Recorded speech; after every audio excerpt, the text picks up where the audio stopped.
الحمد للہ رب العالمین والصلاة والسلام علی سید المرسلین وعلی آلہ وصحبہ اجمعین ومن تبعہم بإحسان الی یوم الدین. اعوذ باللہ من الشیطان الرجیم. بسم اللہ الرحمن الرحیم. یا ایہا الذین آمنوا لا تتخذوا اليہود والنصارى اولیاء بعضهم اولیاء بعض ومن یتولہم منکم فإنہ منہم ان اللہ لا یہدی القوم الظالمین. محترم حاضرین، گزشتہ 2-3 ہفتوں کے وقفے کے بعد پھر سے ہم اصلاح و تربیت کے سلفی اصول کی طرف لوٹ رہے ہیں.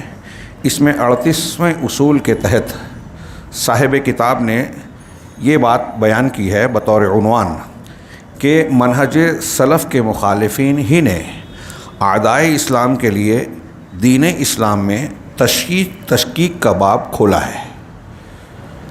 بڑے غور سے اسے سمجھیں، انشاءاللہ بات مختصر ہوگی لیکن کئی اعتبار سے اہمیت کی حامل ہے. عنوان میں جو میں نے آپ کے سامنے پڑھا، یہ بات کہی گئی ہے کہ جو لوگ اہل بدعت ہیں، اہل حق سے الگ اصول اور راہ اختیار کرتے ہیں، ان کے یہاں کچھ ایسے اصول، اعمال، ضابطے پائے جاتے ہیں جس کی بنیاد پر اسلام کے دشمنوں کو یہ موقع ملتا ہے کہ وہ اسلامی تعلیمات کے سلسلے میں شکوک و شبہات پیدا کر سکیں. اب اس کو کئی زاویوں سے دیکھ سکتے ہیں، اصول و ضوابط کے تناظر میں بھی اور اعمال و عبادات کے رخ سے بھی، کہ بہت ساری ایسی چیزیں آپ اہل بدعت کی دیکھیں گے جس کی بنیاد پر ایک غیر مسلم دوسروں کو یہ بتاتا ہے کہ دیکھو اسلام میں یہ خرابی ہے. میں اگر مثال دوں تو 20 مثال ہو سکتی ہے. ابھی ماضی قریب میں بار بار یہ بات اٹھی اور ہندوستان میں ایک موضوع بنا کہ ایک آدمی نے اپنی بیوی کو 3 طلاق دے دیا تو واپس ہونے کے لیے حلالہ اختیار کرنا، حلالہ کیا جائے گا. کون سا حلالہ؟ جو مروجہ ہے، جس میں یہ طے ہوتا ہے کہ ایک آدمی سے نکاح اس لیے کیا جا رہا ہے کہ وہ 1 دن 2 دن کے بعد پھر سے اس منکوحہ کو طلاق دے دے گا تاکہ وہ پہلے شوہر کے لیے حلال ہو جائے. جس نے 3 طلاق دیے وہ چاہے اکٹھی ہی دی ہو، اور عام طور سے یہ اکٹھی 3 طلاق دینے والوں کے یہاں یہ مسئلہ ہوتا ہے، جو سوچ سمجھ کر دیتا ہے پھر وہ پچھتاتا نہیں. تو یہ چیز موضوع بحث بنی. یہاں حکومت نے بھی اسے موضوع بنایا، اس کے خلاف قانون بنا دیا، ٹی وی چینلوں پر اس پر گفتگو اور بحث کا سلسلہ چلا. اب جو لوگ اس حلالے کے قائل ہیں وہ اس کا دفاع کرنے میں لگ گئے.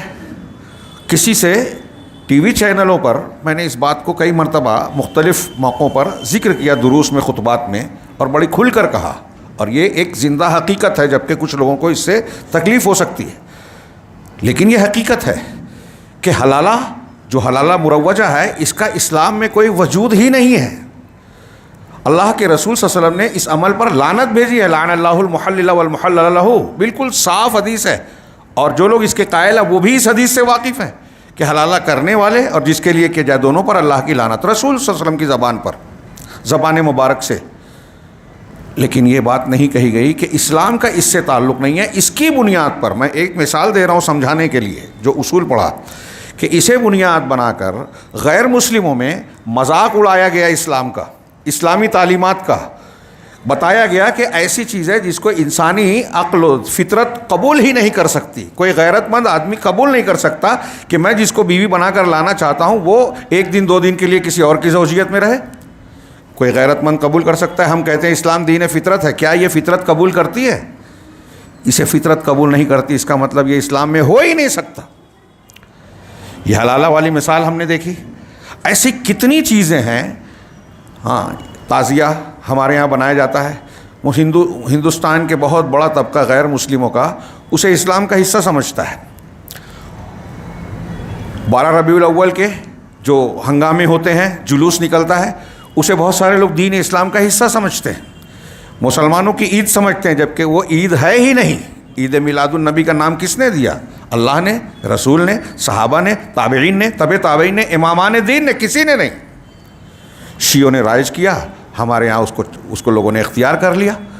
اب غیر مسلموں کو یہ بولنے کا موقع مل گیا کہ جس طرح ان کے یہاں کچھ ہنگامے ہوتے ہیں، کھیل تماشے ہوتے ہیں، اتھل پتھل ہوتی ہے مختلف تہواروں اور جشن کے موقعوں پر، گنپتی اور فلاں، ایسے ہی تو مسلمانوں میں بھی ہے، جبکہ اسلام سے اس کا کوئی تعلق ہے ہی نہیں، نہ تعزیے کا نہ عید میلاد کا۔ یہ میں 2-3 وہ مثالیں بیان کر رہا ہوں جو آپ حضرات اپنی آنکھوں سے دیکھتے ہیں۔ اگر علمی اور اصولی انداز میں آپ داخل ہوں گے تو ایک لمبی چوڑی اور موٹی کتاب تیار ہو جائے گی جس میں یہ ظاہر کیا جا سکتا ہے کہ اہل بدعت جو گمراہ فرقے ہیں ہی مسلمانوں میں، جو مسلمان کہلاتے ہوئے منہج سلف اور منہج رسول صلی اللہ علیہ وسلم سے ہٹے ہوئے ہیں، ان کے یہاں ایسے اصول، ضابطے اور ایسے اعمال و عبادات پائے جاتے ہیں جس کا اسلام سے تعلق نہیں ہے، غیر مسلموں سے لی ہوئی چیزیں ہیں۔ خاص طور سے میں ایک یہاں ذکر کروں، آگے بھی تذکرہ کروں گا، اہل تصوف، صوفیوں کا دین آپ مطالعہ کیجئے۔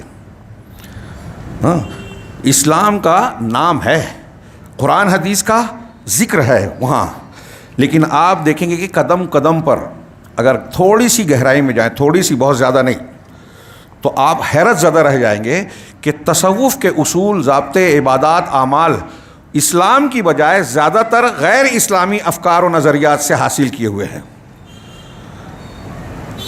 یونانی فلسفے سے، یونانیوں کے جو فلسفہ تھے، ارسطو، سقراط، بقراط، فیثاغورس اور یہ سب جو نام آپ سنتے ہیں، ان کے جو اصول ضابطے تھے عقلیت کی بنیاد پر، فلسفہ اور منطق کی بنیاد پر، ان کے اصول اختیار کیے گئے ہیں۔ عقیدے سے لے کے اعمال کے معاملے میں یہ جو ہمارے یہاں خانقاہیت ہے، صوفیوں کے یہاں درویشی ہے، وہ حوالہ دیں گے کہ اللہ کے نبی صلی اللہ علیہ وسلم غار حرا میں جا کے عبادت کرتے تھے تو آپ کو نبوت ملی، ایسے ہی ہم کرتے ہیں۔ بتائیے کہ اللہ کے نبی صلی اللہ علیہ وسلم جب غار حرا میں جاتے تھے تو کیا اس وقت نبی تھے؟ اللہ کے نبی صلی اللہ علیہ وسلم کی نبوت ملنے کے بعد کیا آپ کی زندگی ہمارے لیے نمونہ ہے، یا آپ کی نبوت ملنے سے پہلے والے اعمال بھی نمونہ ہو سکتے ہیں؟ اور اگر ہیں تو کتنے صحابہ کرام غار حرا میں گئے، کتنے صحابہ کرام نے گوشہ نشینی اختیار کی، خانقاہیت اختیار کی؟ اللہ کے نبی صلی اللہ علیہ وسلم نے نبی بننے کے بعد اس کے تعلق سے کیا تعلیم دی؟ کیا بتایا کہ غار حرا میں یا کسی غار میں جانے کے بعد یہ وظیفہ کرنا، یہ حقی لگانا اور یہ ذکر اور دعا کرنا؟ جیسا کہ ہمارے یہاں اہل تصوف، چشتی، قادری، نقشبندی، سب کے الگ الگ اوراد، اذکار اور عبادات ہیں۔ ان کے یہاں آپ پورا پائیں گے جس کو اسلام نے توحید کہا، اہل تصوف اسے شرک کہتے ہیں۔ بہت غور سے، یہ ہوائی باتیں نہیں کہہ رہا ہوں، بڑی ذمہ داری سے کہہ رہا ہوں، امانت داری سے، اللہ کے سامنے جواب دہی کے احساس کے ساتھ۔ جسے ہم توحید کہتے ہیں اسے وہ شرک کہتے ہیں، اور جسے ہم شرک کہتے ہیں اسے وہ توحید کہتے ہیں۔ کیسے؟ وہ کہتے ہیں کہ پوری کائنات اللہ ہی اللہ ہے، انسان ہوں، جانور ہو، چرندے ہوں، پرندے ہوں، نباتات ہوں، جمادات ہوں، سب میں اللہ ہے۔ فرعون میں بھی اللہ تھا، ابلیس میں بھی اللہ۔ ہندو مذہب کے لوگ جن بتوں کو، مورتیوں کو پوجتے ہیں اس میں بھی اللہ ہے۔ یہ صرف میں ہوائی دعوے نہیں کر رہا ہوں، آپ کو کتابوں میں ملے گا، زبانی دعوے ملیں گے۔ کچھ سالوں پہلے ناندیڑ کے اسٹیج سے دیوبند کے محتمیم صاحب تشریف لائے تھے، وہاں ان کی کلپ آئی تھی، انہوں نے خود اس کا اعتراف کیا کہ ہاں، ناندیڑ کے مفتی صاحب نے، ایک نوجوان نے کہا کہ ایسا ایسا کہتے ہیں کہ ہندو جس مورتی کو پوجتا ہے اس میں بھی اللہ ہے، تو کیا یہ صحیح ہے؟ تو انہوں نے وہ لمبی چوڑی تفصیل سے ہٹ کے آخر میں کہا کہ وہ صحیح ہے۔ کہاں سے لائیے؟ یعنی پوری دنیا کو، ہر دنیا کی ہر چیز میں اللہ مانے، یہ ہے توحید۔ وہ کہتے ہیں کہ سب ایک ہی ہے، تو ایک یہ توحید ہے، جبکہ یہ سب سے گھناؤنا، سب سے بڑا شرک اور سب سے بڑا کفر ہے۔ خالق اور مخلوق الگ الگ ہیں، بائن ہیں، اور اسی کی دعوت سارے انبیاء نے دی کہ اس خالق کے سامنے مخلوق جو ہے بندگی، سراپا بندگی بن جائے۔ یہی تعلیم تھی توحید کی، توحید عبودیت، الوہیت، جس میں ربوبیت و اسماء و صفات کی توحید شامل ہوتی ہے۔ تو خیر، یہ میں نے ایک مثال دی۔ عقلی اعتبار سے ان کے یہاں ایسے بہت سارے اصول ملیں گے، تہوار ملیں گے جو اسلامی تعلیمات سے بالکل میل نہیں کھاتے، اور غیر اسلامی ہندوؤں کے طریقے سے آپ کو میل کھاتے ہوئے نظر آئیں گے۔ عیسائیوں کے طریقے سے جو رہبانیت ہے، سنیاس ہے، تیاگ ہے، وہی ان صوفیوں کے یہاں ملے گا آپ کو۔ ان کے یہاں آپ کو انکار صفات ملے گی، یہ آپ کو ہندو مذہب میں بھی ملے گا، بدھ مذہب میں بھی ملے گا، اور یونانی مذاہب میں بھی ملے گا۔ کہ اللہ تبارک و تعالیٰ کی صفات نہیں ہے. اگر صفات کئی معنی، نام کئی معنی، تو کئی اللہ ماننا پڑے گا، اس لیے اس کا انکار کر دیا. اب اس میں الگ الگ اصول بنائے گئے اور تشکیک، کسی نے سارے اسماء و صفات کا انکار کیا، کسی نے کچھ کا کیا، کسی نے کچھ اصول بنائے، بعض کا انکار بعض کا قبول کیا. لیکن بنیاد سب کی وہی ہے. اس میں جو ہم اصطلاح اور عرف میں اسلامی تاریخ میں جانتے ہیں ایسے فرقوں کو جہمیہ، معتزلہ، اشعریہ، ماتریدیہ. آپ کہیں گے کہ یہ سب تو ہمارے یہاں پائے جاتے ہیں. اس نام سے نہیں. ہندوستان کے حنفی حضرات جو ہیں وہ عقیدے میں اشعری ماتریدی ہیں. یہ لکھ لیجئے، میں بار بار ذکر کرتا ہوں. اور جو ہمارے حنفی بھائی ہیں ان سے ان تک میری آواز اگر پہنچے تو کہوں گا، گزارش کروں گا کہ اپنے اس عقیدے کا آپ علم حاصل کریں، تحقیق کریں. آپ کے یہاں ایسی کئی چیزیں بیان کی جاتی ہے جس پر لوگ توجہ نہیں دیتے عقیدے کی، جو بالکل اسلامی تعلیم قرآن و حدیث کے خلاف ہے. ایک عام بات جیسے ہمارے یہاں بہت مشہور ہے کہ لوگ کہتے ہیں اللہ ہر جگہ ہے، یہ لوگ کہتے ہیں، یا عرش پر مستوی نہیں ہے. یہ جہمیہ اور عقل پسندوں کے یہاں یہ عقیدہ ہے. اور تصوف کے راستے سے، اشعریت ماتریدیت کے راستے سے ہمارے یہاں بہت سارے وہ لوگ جو اپنے آپ کو اہل سنت والجماعت کہتے ہیں وہ اختیار کرتے ہیں. اہل سنت والجماعت امام حنیفہ، امام شافعی، امام مالک، امام احمد اور تمام ائمہ کے مذہب کے یہ خلاف ہے. اور امام حنیفہ نے یہ کہا کہ جو شخص یہ کہتا ہے کہ اللہ تعالیٰ عرش پر مستوی نہیں ہے وہ کافر ہے. اپنے شاگرد کے سوال پر یہ کہا کہ جو یہ کہے کہ عرش پر تو ہے لیکن عرش آسمان میں ہے، نیچے ہے، کہاں ہے نہیں جانتا، وہ بھی کافر ہے، اس لیے کہ وہ اللہ کے کلام میں جو اللہ کے عرش پر مستوی ہونے اور عرش کے کائنات کے سب سے اوپر ہونے اور اللہ کے اس کے اوپر ہونے کا ذکر کیا گیا ہے قرآن کی آیتوں میں، اس کا انکار کر رہا ہے، کافر ہو جائے گا. اور اس کفر کو ہمارے یہاں بہت سارے لوگ ثابت کرنے کی کوشش کرتے ہیں، بحث کرتے ہیں. یہاں مالیگاؤں میں بھی میری بحث ہوئی. رمضان المبارک میں حیدرآباد میں بھی ایک بڑے پڑھے لکھے آدمی، بڑے جانکار آدمی، وہ اس پر مجھ سے لمبی چوڑی گفتگو کر رہے تھے، بحث کر رہے تھے کہ ہمارے علماء تو یہ کہتے ہیں کہ اللہ ہر جگہ ہے، اللہ صبر کرنے والوں کے ساتھ ہے. تو میں نے ان سے سمجھایا، یہاں بھی ایک کو سمجھایا تھا کہ اللہ صبر کرنے والوں کے ساتھ جس طرح ہے، صبر نہیں کرنے والوں کے ساتھ بھی اسی طرح ہے کیا؟ اللہ کے رسول صلی اللہ علیہ وسلم نے کہا ابو بکر صدیق کو غار حرا میں، غار ثور میں، لا تحزن ان اللہ معنا، ڈرو نہیں، اللہ افسوس نہ کرو، اللہ ہمارے ساتھ ہے. تو ہمارے ساتھ جس طرح اللہ کے رسول صلی اللہ علیہ وسلم اور حضرت ابو بکر صدیق رضی اللہ تعالیٰ عنہ کے ساتھ اللہ تھا اس وقت، کیا اس وقت ڈھونڈنے آنے والوں کے ساتھ بھی ویسے ہی تھا کیا؟ نہیں. ایک ہے اللہ کا ساتھ ہونا علم کے اعتبار سے، احاطے اور قدرت کے، ہر چیز کو گھیرے ہوئے ہے علم میں، کوئی چیز اللہ کے علم سے، قدرت سے، احاطے سے باہر نہیں ہے. اس میں مزید معیت یہ ہوتی ہے کہ اللہ تعالیٰ کچھ لوگوں کے ساتھ اپنی مدد کے ساتھ ہوتا ہے. رسول اللہ صلی اللہ علیہ وسلم ابو بکر صدیق کے ساتھ اپنی مدد کے ساتھ تھا. صبر کرنے والوں کے ساتھ اللہ کی مدد ہوتی ہے، نگرانی ہوتی ہے، حفاظت ہوتی ہے. یہ معیت کا معنی اور حقیقی معنی ہے. یہ خیر اصولوں کے یہاں ہے. میں یہ عرض کرنا چاہتا ہوں کہ ایسی بہت ساری چیزیں، تمہید تھوڑی سی لمبی ہو گئی، کہ غیر اسلامی اہل بدعت کے یہاں ایسے بہت ساری چیزیں عقیدے میں، اعمال میں، عبادات میں، اصول و ضوابط میں پائی جاتی ہیں. اور یہ بہت بڑا اور گفتگو کا اور علم اور تحقیق کا موضوع ہے. سیکھنا چاہیے ہمیں، بہت گہرائی سے نہیں تو موٹی موٹی باتیں تو جاننا چاہیے. تو ان کے یہاں غیر مسلموں کے موافق ملتی ہے باتیں، یا ان کے یہاں ایسی باتیں ملتی ہیں جس کی بنیاد پر غیر مسلم کفار و مشرکین غیر مسلموں کو یا مسلمانوں کو شکوک و شبہات میں مبتلا کرتے ہیں کہ دیکھو اسلام میں تو ایسی تعلیم ہے، یہ تو غلط ہے، یہ تو قابل قبول ہے ہی نہیں. موٹی سی مثال میں نے حلالہ کی دی، یہ آپ محسوس کیجئے اور پھر ان چیزوں پر تھوڑا علمی انداز میں غور کیجئے. میں یہ عبارت پڑھ رہا ہوں، 2 صفحہ صرف موجود ہے، 2 صفحہ اور 1 لائن. اللہ تعالیٰ کا ارشاد ہے. یہ جو قرآن کی آیت سورہ توبہ کی میں پڑھنے جا رہا ہوں، 2-3 دروس میں یہ آیت گزر چکی ہے، اس لیے زیادہ بغیر کسی تفصیل کے میں ترجمہ کر دوں گا. اللہ نے فرمایا لو خرجوا فیکم ما زادوکم الا خبالا ولاوضعوا خلالکم یبغونکم الفتنہ وفیکم سماعون لہم واللہ علیم بالظالمین. غزوہ تبوک کے موقع پر جو مسلمان جا رہے تھے اور منافقین جو ہے مختلف قسم کے ہیلے بہانے کر کے اپنے آپ کو بچانے کی کوشش کر رہے تھے، تو ان کے تناظر میں یہ مشرکین منافقین کے بارے میں کہا کہ یہ تمہارے ساتھ نکلنا نہیں چاہتے، اور اگر یہ نکلے بھی تو کیا کریں گے؟ اللہ نے کہا اور اگر وہ تم میں نکلتے، جنگ کے میدان لشکر کے ساتھ نکلتے بھی، تو خرابی کے سوا تم میں کسی چیز کا اضافہ نہیں کرتے.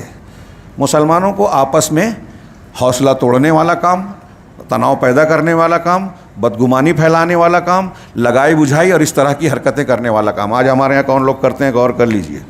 یہ منافقین کی روش تھی، صحابہ کی نہیں تھی، ایک دوسرے کے خلاف لڑانا، خبریں پھیلانا، غیبت چغلی کرنا۔ ہاں تو کہا اگر تمہارے اندر وہ نکلتے، تم میں نکلتے بھی تو تم میں خرابی کے علاوہ کسی اور چیز کا اضافہ نہ کرتے، اور تمہارے درمیان وہ ضرور گھوڑے دوڑاتے، شغلیاں کرتے۔ یہ محاورہ ہے عربی کا۔ ہاں اس حال میں کہ تم میں فتنہ تلاش کرتے، تمہارے درمیان فتنہ تلاش کرتے، اور یبغونکم الفتنہ، ہاں اور تم میں کچھ ان کی باتیں کان لگا کر سننے والے ہیں۔ مسلمانوں کے بیچ کچھ ایسے ہیں جو سچے مسلمان ہیں، لیکن ان کی سادگی، بھولاپن، بے وقوفی جو بھی کہیے، یہ ہے کہ وہ منافقین کی باتوں میں، ان کے دام فریب میں آ جاتے ہیں، دوسروں کی مخالفین کی باتیں سن لیتے ہیں، ان کی سازشوں کا اندازہ ان کو نہیں ہوتا۔ اچھا آج بھی بہت سارے لوگ مل جائیں گے، ہاں کہہ رہے ہیں، اور اللہ ان ظالموں کو خوب جاننے والا ہے۔ دوسری آیت کریمہ انہوں نے ذکر کی جو میں نے درس کے آغاز میں پڑھی تھی، اللہ تعالیٰ کا ارشاد ہے، یا ایھا الذین آمنوا لا تتخذوا اليہود والنصارى اولیاء بعضهم اولیاء بعض ومن یتولہم منکم فانہ منہم ان اللہ لا یہدی القوم الظالمین، کہ اے لوگو، اے ایمان والو، اے لوگو جو ایمان لائے ہو، یہود و نصارہ کو دوست نہ بناؤ۔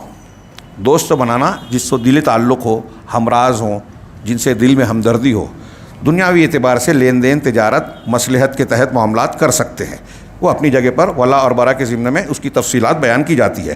یہود و نصارہ کو دوست نہ بناؤ، ان کے بعض کے دوست ہیں، ایک دوسرے کے دوست ہیں، ان پر بھروسہ نہیں کیا جا سکتا۔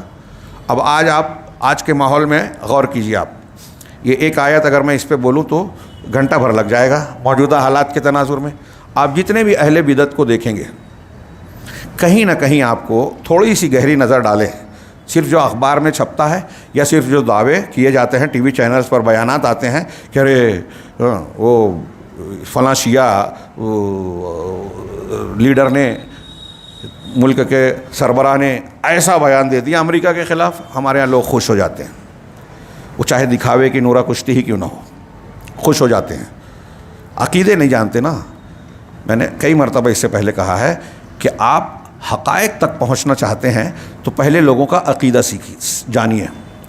ایک غلط عقیدے والا اگر صحیح بیان دیتا ہے تو سمجھ لیجئے کہ چال ہے، غلط عقیدے والا اچھائی کا مظاہرہ کرتا ہے، سمجھ لیجئے کہ پیچھے کوئی سازش ہے۔ تھوڑی دیر رک جائیے، غور کیجئے تو نظر آئے گا۔ اور میں یہ کہنا چاہتا ہوں، آج آپ دیکھ لیجئے، ہاں داعش سامنے آئی، ہمارے بہت سارے مسلمان وہ اچھلنے لگے کہ ایک ایسا گروہ سامنے آ گیا جو شاید مسلمانوں کے لیے موجودہ حالات میں مسائل کا حل بنے گا، اور جو خلیج وغیرہ میں جو مسائل چل رہے ہیں اس میں اہل کتاب کے لیے اور دشمنوں کے لیے جو ہے وہ ایک مشکل پیدا کرے گا، اس طرح کے خیالات اور لوگ تائید کرنے لگے۔ مجھے یاد ہے، میں بہت چھوٹا آدمی، لیکن میں نے کئی لوگوں کو روکا کہ ابھی تبصرہ مت کیجیے، خاص طور سے عالم اسلام میں اگر کوئی اس طرح کی بات ہوتی ہے اور غیر مسلموں کی طرف سے اگر کوئی اس میں تعلق ہوتا ہے تو اس میں ٹھہر کر غور کریں کہ یہ کہیں کوئی چال، کوئی سازش اور اس کے پیچھے کوئی دوسری حقیقت نہ چھپی ہوئی ہو۔ اور ایسا ہی نکلا۔ بعد میں یہ معلوم ہوا جس کو لوگ اسلامی ہیروز سمجھتے تھے، وہ امریکہ، اسرائیل اور اخوان المسلمین کے تعاون سے ان لوگوں نے یہ تشکیل دیا تھا داعش کو، جس میں کئی اہل کتاب یورپ اور امریکہ کی جیلوں میں جو عمر قید پا رہے تھے، عمر قید کی سزا بھگت رہے تھے، ان کو آزاد کر کے وہ مسلمان بنا کے ان کو بھی بھیجا گیا تھا۔ ایسے بھی لوگ تھے، اس میں شیعہ تھے، اس میں دروز تھے، ایک فرقہ ہے باطنیہ کا دروز جو مسلمان کہلاتا ہے لیکن مسلمانوں کا دشمن ہے، خارجی تھے۔ ہاں ایسے سب لوگوں کو جمع کیا گیا اور شو یہ کیا گیا کہ یہ سلفی ہے، کیونکہ ان کو ٹارگٹ اور بدنام کرنا ہے سلفیوں کو۔ خبریں پلانٹ جو کی جاتی ہے عالمی میڈیا میں سلفیوں کے خلاف، اب مسلمانوں کو یہ تاثر دیا جاتا ہے کہ یہ جو ہے اسلام کے ہمدرد نہیں ہیں۔ اب اس میں آپ کو عام طور سے اس ایسی خبروں کو بڑھانے، چلانے، مشہور کرنے میں، فارورڈ کرنے میں آپ کو اہل بدعت ملیں گے، وہ سارے لوگ جو سلفیوں کے دشمن ہیں۔ اخوانی بھی ملیں گے، قبر پرست بھی ملیں گے، صوفی بھی ملیں گے۔ آپ کو حیرت ہوگی یہ جان کر، میں نے اس سے پہلے بھی ذکر کیا ہے، کہ ان میں سے کئی بڑے بڑے لیڈران منظر پہ یہ آ چکا ہے کہ برطانیہ، امریکہ، رشیا، یہاں کے لوگوں نے ان لیڈران کو اپنے یہاں بلایا، اپنے ممبران پارلیمنٹ سے ملاقات کروائی، تقریر کروائی کہ مسلمانوں میں کون سا گروہ ایسا ہے جس سے آپ کو ہوشیار رہنا ہے، ان کے اندر کیا کیا ہوتا ہے، کیسے ہوتا ہے، ان کے بارے میں کیا تفصیلات ہیں۔ پاکستان کے ایک صاحب نے جا کے برطانیہ کے سینیٹرز کو خطاب کیا تھا، خبر آئی تھی یہ بہت پہلے کی۔ رشیا میں آپ نے سنا ہوگا چند سالوں پیشتر چیچنیا میں صوفیوں کی ایک کانفرنس ہوئی تھی جس کی سرپرستی ولادیمیر پوتن وہاں کے روسی صدر کر رہے تھے۔ جس وقت شام پر وہ بمباری کر رہا تھا اس وقت صوفیوں کی کانفرنس کی سربراہی کر رہا تھا۔ ہندوستان میں بھی صوفیوں کی کانفرنس ہوئی تھی بی جے پی کی سرپرستی میں۔ کیا لوگ دیکھتے نہیں ہیں؟ ہمارے کچھ اصحاب جبہ و دستار کی تصویریں آتی ہیں کہ وہ مندر میں جا کے جو ہے وہ مورتی کے سامنے جو ہے وہ عبادت ریاضت والے جو ہندوؤں کے طور طریقے ہیں اس کو اختیار کرتے ہیں۔ کون ہے یہ لوگ؟ کیا ہے عقیدہ؟ اس پر کوئی شور ہنگامہ نہیں ہوتا، لیکن جو توحید کی بات کرتے ہیں، سنت کی اتباع کی بات کرتے ہیں، ان کی اگر جھوٹی خبر بھی آ جائے کہ ان سے کوئی غلطی ہو گئی ہے تو آپ دیکھیے کہ سوشل میڈیا اور میڈیا میں کیسا ہنگامہ ہوتا ہے، اور ان کو غلط ثابت کرنے کے لیے، ان سے نفرت دلانے کے لیے کیا کچھ نہیں کیا جاتا۔ یہ سب غیر مسلموں کی سازشوں کا، کوششوں کا حصہ ہے، اسلام کو کمزور کرنے کا حصہ ہے، پہلو ہے، اور یہ منافقین کا علامت ہے۔ اور یہ جو اللہ تعالیٰ نے فرمایا ہے کہ تم میں کچھ لوگ ان کی سننے والے ہیں، اور یہاں کہا کہ وہ بعض ایک دوسرے کے اولیاء ہیں۔ اہل کفر اور شرک تو ایک دوسرے کی اسلام کے خلاف، مسلمانوں کے خلاف مدد کرتے ہی ہیں۔ اس میں مسلمانوں کے بیچ میں جو اہل بدعت ہیں وہ بھی ان کی مدد کرتے ہیں۔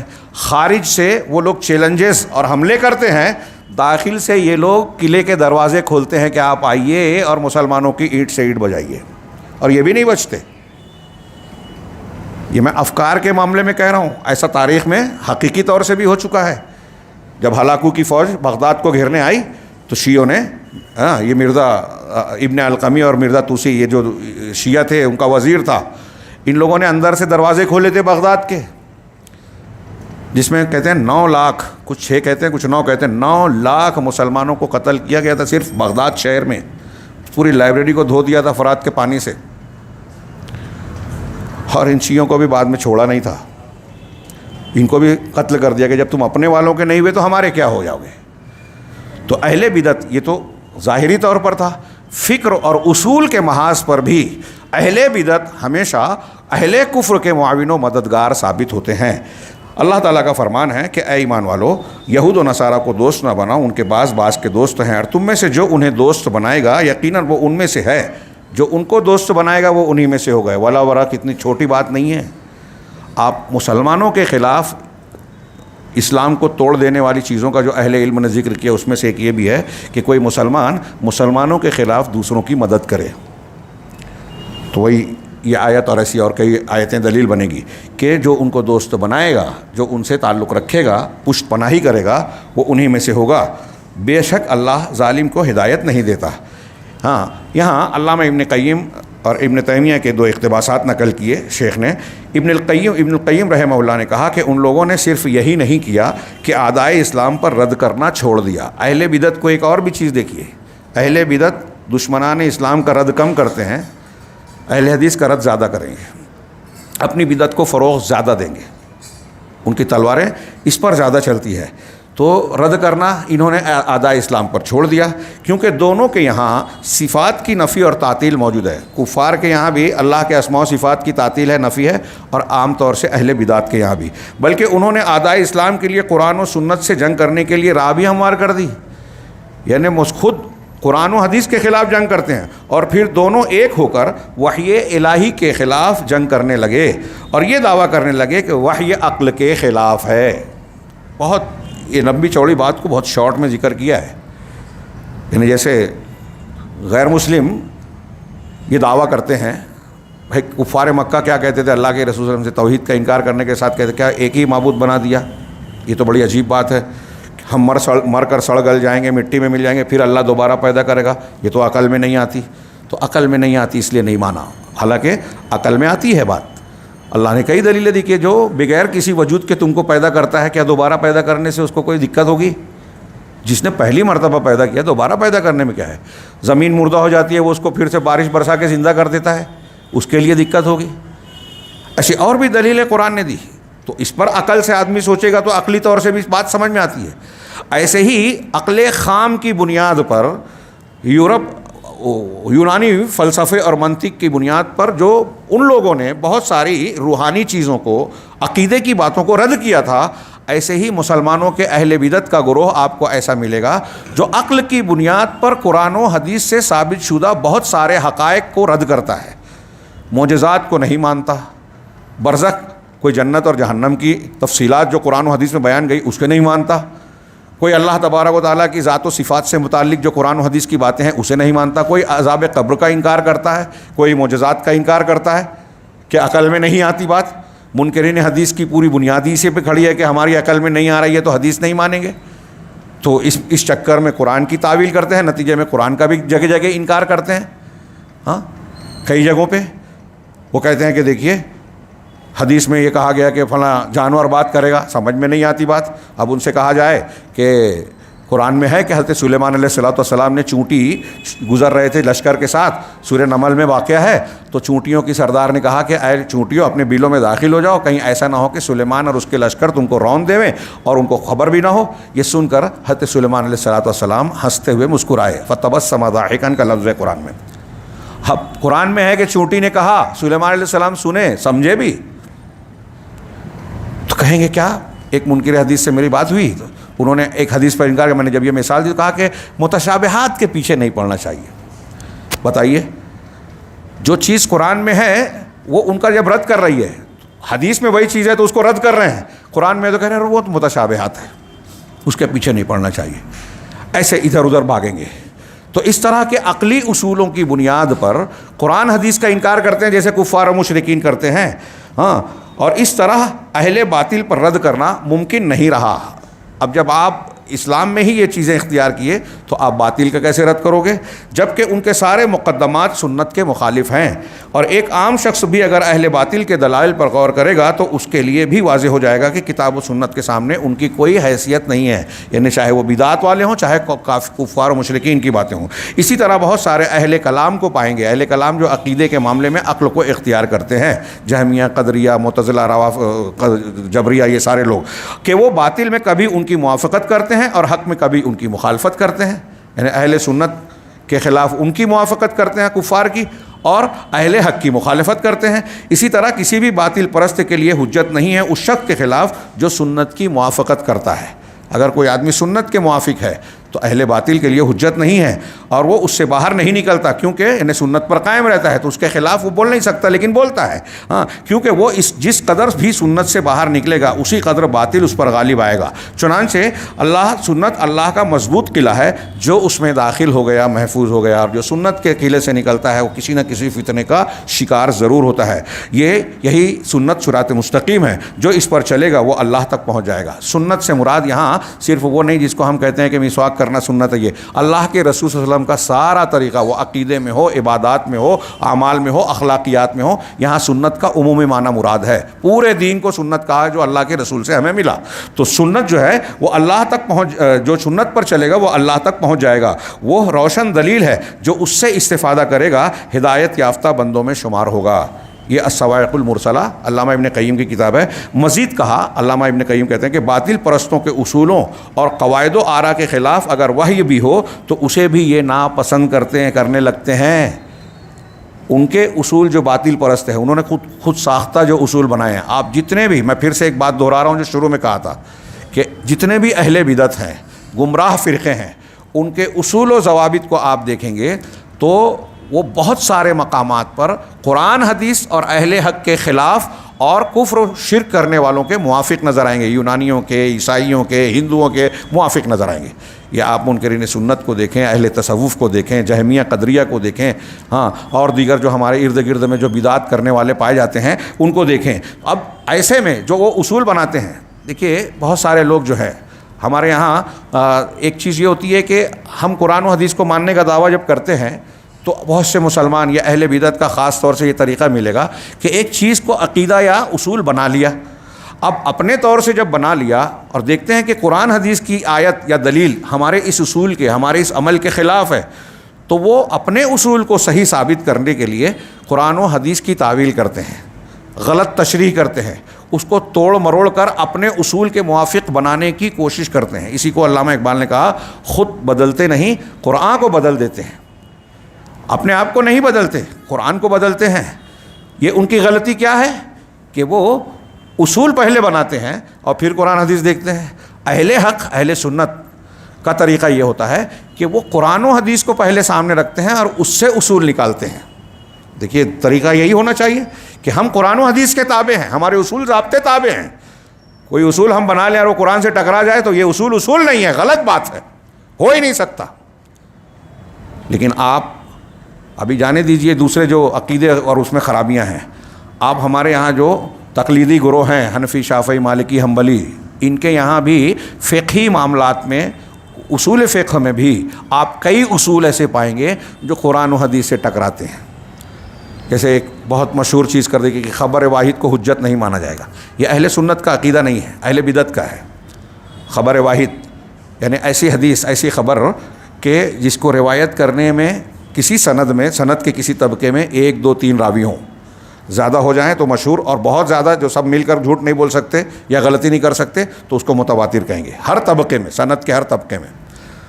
تو اب ان لوگوں نے جہاں دیکھا کہ ہاں یہ حدیث ہمارے مسلک کے خلاف ہے، کہہ دیا کہ یہ خبر واحد ہے، اس سے قرآن پر زیادتی نہیں کی جاتی۔ مثال کے طور پہ ایک حدیث ہے کہ جو عورت اپنے بغیر ولی کی اجازت کے شادی کرے اس کا نکاح باطل ہے، اس کا نکاح باطل ہے، 3 مرتبہ فرمایا، صاف حدیث ہے۔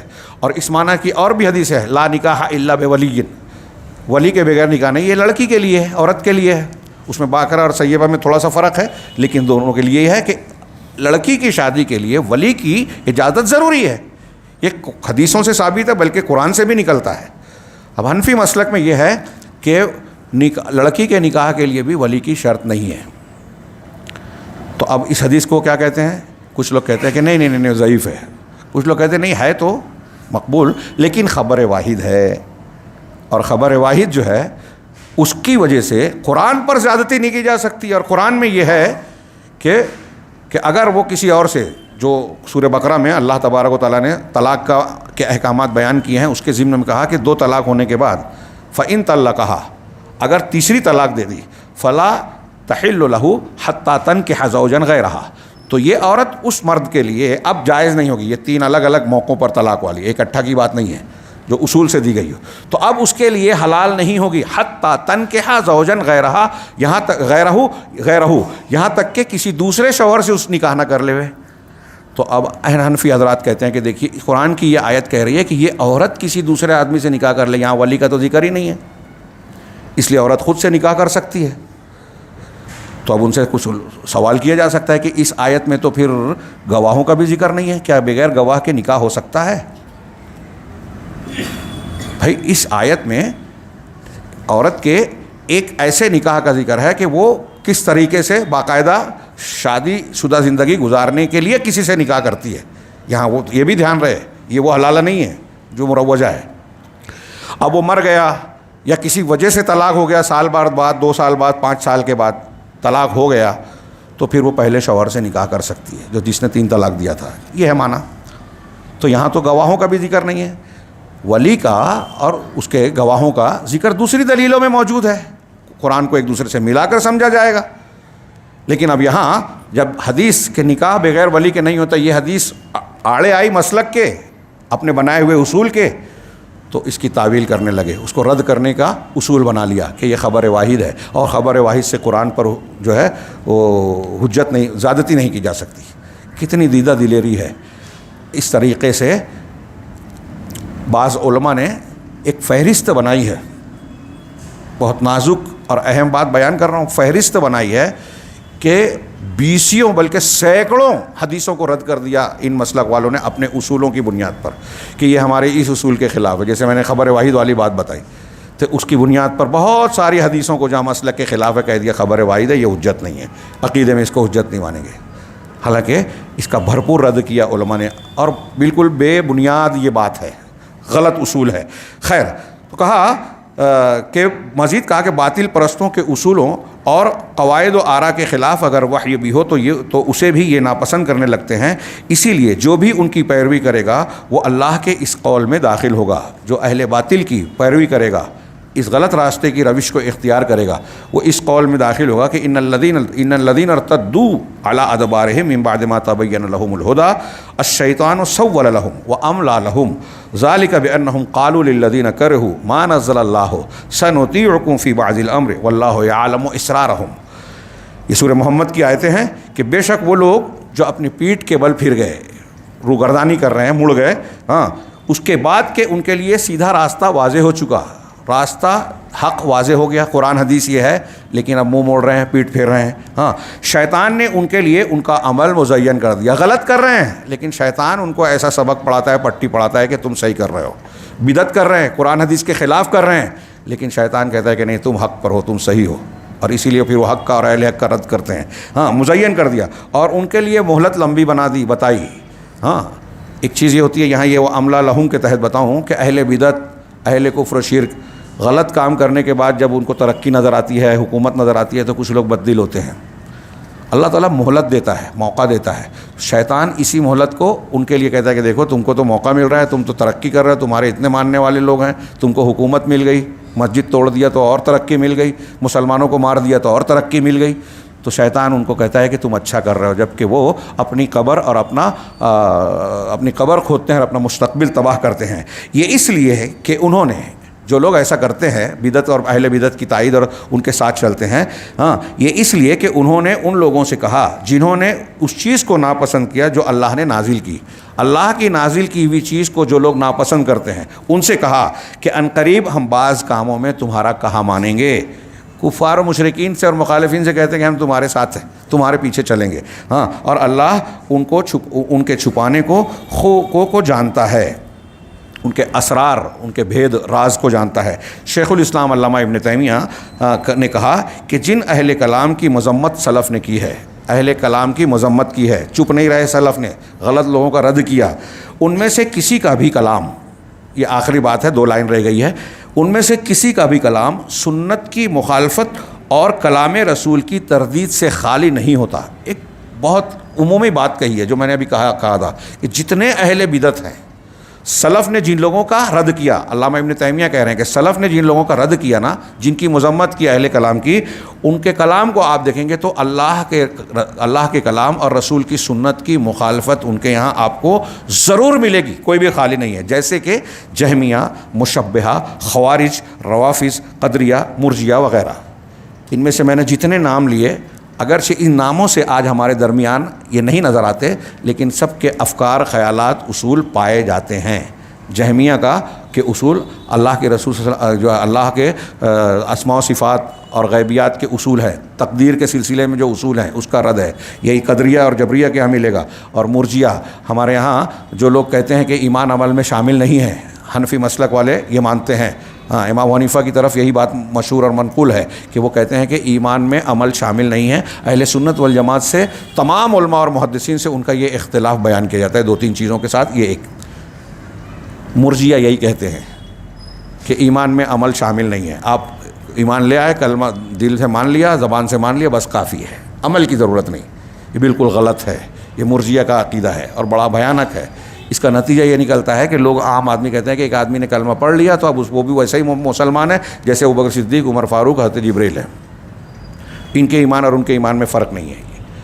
مرجیہ کے عقیدے کا نتیجہ یہ نکلتا ہے کہ ایک آدمی ایمان لے آیا، کلمہ پڑھ لیا، اب اس کے بعد کوئی بھی گناہ کرے کوئی نقصان نہیں ہے، یہ بدعتی ہے، گمراہ ہے۔ تو کہا یہ جو مرجیہ وغیرہ، اور کہا جائے گا کہ سنت کی حفاظت حق، سچائی اور عدل کے ذریعے ضروری ہے۔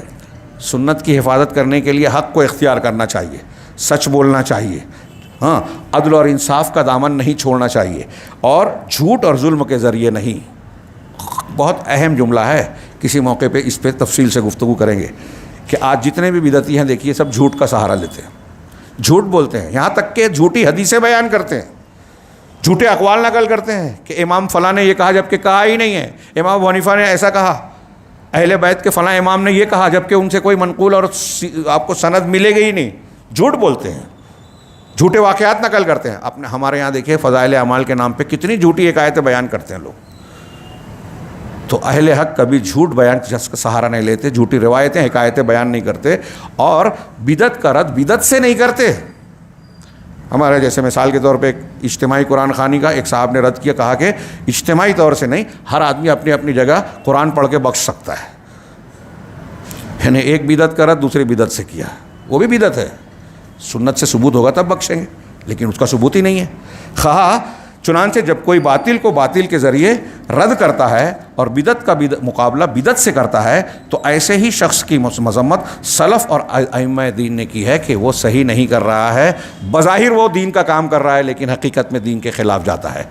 اللہ تبارک و تعالیٰ سے دعا ہے کہ وہ ہمیں دین کے صحیح اصول و ضوابط کو اختیار کرنے کی توفیق عطا فرمائے، اور ہمیں وہی عقیدہ، عبادت اور عمل کرنے کی توفیق ملے جو اللہ تبارک و تعالیٰ کی طرف سے نازل شدہ اور رسول اللہ صلی اللہ علیہ وسلم کا بتایا ہوا یا آپ کا سند یافتہ عمل اور قول و اعتقاد ہو، تاکہ اللہ کے یہاں وہ قبول ہو، اور اس کے ذریعے سے پروردگار اسی کے ذریعے سے اس کا وعدہ ہے کہ دنیا میں بھی فتنوں سے آفتوں سے بچائے گا اور آخرت میں بھی محفوظ رکھے گا، کامیابی عطا فرمائے گا. اللہ تعالیٰ سے ہم اسی کامیابی کو مانگتے ہیں. وآخر دعوانا ان الحمد للہ رب العالمین وصلی اللہ علی نبینا محمد.